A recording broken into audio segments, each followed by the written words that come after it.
Pour ce sixième numéro d'Histoire d'art, je te propose d'observer la puissance incroyable du dessin. Cette puissance est particulièrement visible dans les œuvres de cet artiste. Comme d'habitude, suivons les étapes de la méthode. Commençons par présenter l'œuvre, c'est-à-dire appuyons-nous sur les éléments d'information du cartel. Le cartel nous indique que ces deux œuvres sont signées de l'artiste Diego Cusano. Diego Cusano n'a pas proposé de titre à ses œuvres. En revanche, on sait qu'elles sont datées de 2019 et de 2020. Ces œuvres sont des photographies nous montrant des objets et du dessin. Diego Cusano est un artiste italien contemporain, vivant et travaillant en Italie, plus précisément dans la ville de Modène qui se trouve au nord de l'Italie.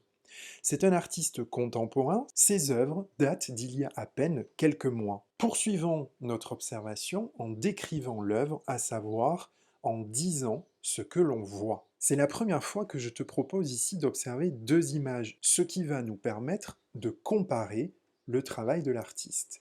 Commençons par l'image de gauche. On pourrait facilement dire que l'on voit un lion. En réalité, c'est notre cerveau qui va trop vite. Soyons plus précis. Je vois sur une feuille blanche une taillure, on peut dire aussi une épluchure de crayon à papier, qui forme une couronne. À l'intérieur de cette couronne, je vois des traits de crayon qui dessinent des yeux et un museau.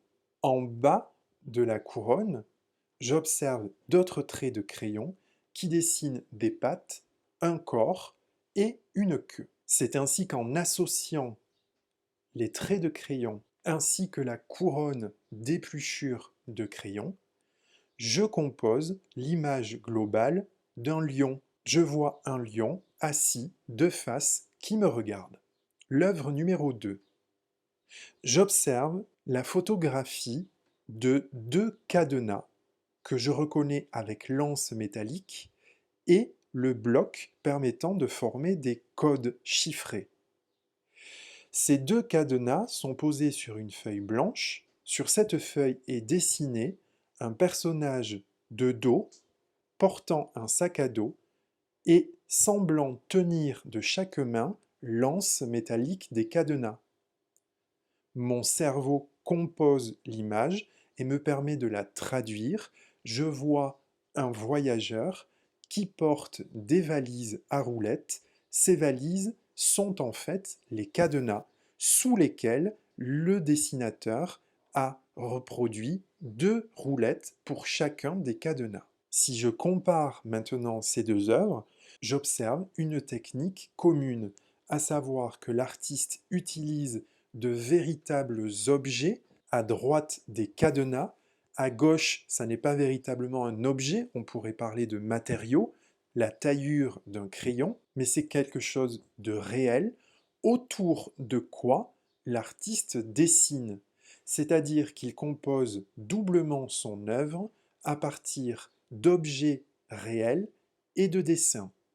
C'est dans un deuxième temps qu'il photographie le tout pour que l'image puisse être ainsi composée.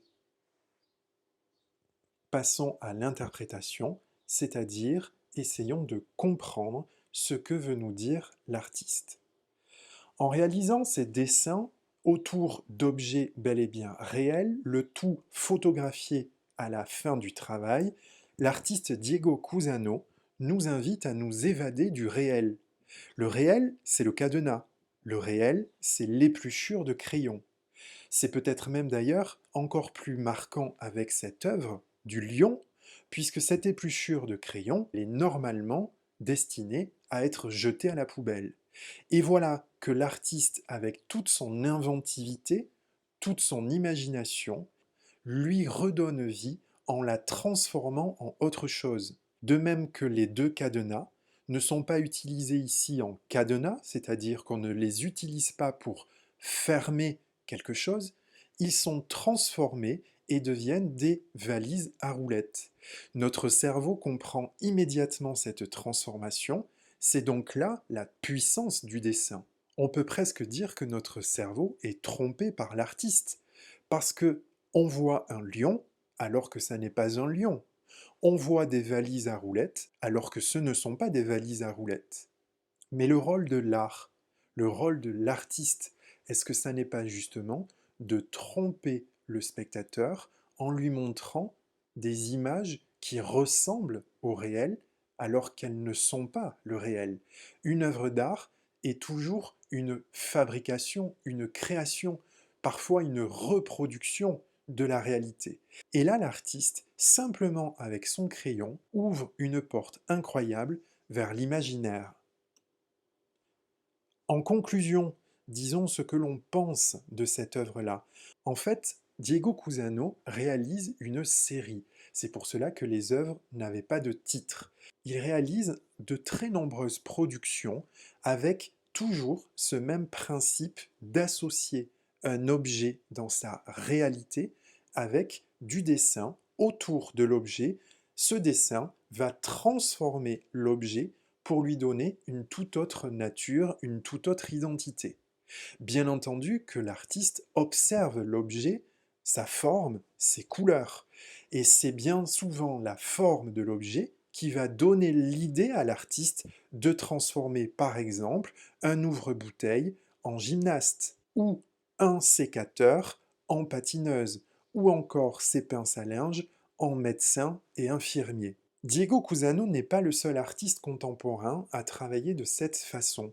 Christian Mensa est un autre artiste, lui également, qui s'appuie sur des objets du quotidien pour les transformer en une nouvelle histoire qu'il offre aux spectateurs. De même que Alex Solis propose des images qui deviennent ludiques, légères, amusantes, rigolotes. Alex Solis comme Christian Mensa s'inscrivent ici dans la même démarche de Diego Cusano, à savoir de jouer leur véritable rôle d'artiste en ouvrant l'imaginaire grâce au crayon et surtout au dessin.